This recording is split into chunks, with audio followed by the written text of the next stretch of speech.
Cegah perang besar, militer perdamaian RI masuk zona tempur Houthi, AS dan Israel pilih mundur. Seperti yang kita ketahui, bahwa selalu ada penderitaan ketika perang berlangsung. Nah, itulah yang kami hindarkan hingga saat ini. Seperti apa yang dikatakan oleh Presiden Joko Widodo, perang hanya menyebabkan kehancuran dan membuat merosotnya ekonomi. Bahkan kedua negara yang sedang konflik pun sudah merasakannya, termasuk Israel, sudah merasakan pukulan ekonomi akibat perang. Tentunya jika perang melebar bisa saja membuat perlambatan ekonomi global tidak parah, maka dari itu pemerintah Indonesia mengambil langkah tegas bahwa perang tidak selalu menjadi solusi, dan kali ini Indonesia mengirimkan pasukan perdamaian dan sejumlah alutsista tempur yang berisikan personel perdamaian yang memang terlatih.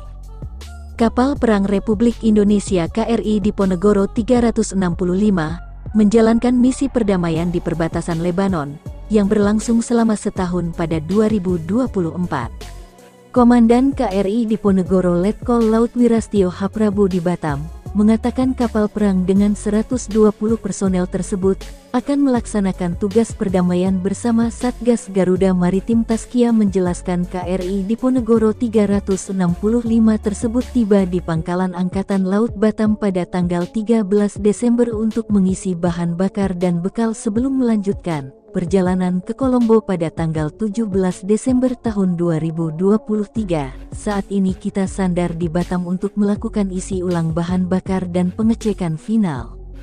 Ini adalah tahap ke-1 dari Jakarta ke Batam, sebelum kita lanjut berangkat ke tahap kedua yaitu Batam ke Kolombo, kata Wirastio. Adapun tugas utama dalam melakukan misi perdamaian tersebut yaitu melakukan pencegahan adanya barang ilegal terutama senjata yang keluar masuk di Lebanon. Kemudian tugas kita yang kedua sesuai mandat dari PBB itu kita juga membantu Angkatan Laut Lebanon dalam operasi integrasi militer. Karena sampai saat ini mungkin atas permintaan dari Lebanon dibantu untuk pelaksanaan operasi ini, sehingga kita akan melatih juga, kita akan melaksanakan operasi juga. Itu adalah mandat yang dimandatkan kepada kita dari PBB, ujar dia. Wirastio mengatakan, KRI Diponegoro 365 sejak tahun 2009 telah berpartisipasi sebanyak 4 kali dalam operasi pasukan sementara Perserikatan Bangsa-Bangsa di Lebanon, atau United Nations Interim Force in Lebanon, dari rilis resmi TNI, setelah berlayar selama 4 hari dari Kolombo, Sri Lanka. Kini Satgas Maritim Task Force MTF TNI Konga 28 OONIFIL yang berlayar dengan KRI Diponegoro 365 akhirnya menyelesaikan etapa ketiga dan tiba di Salalah, Oman.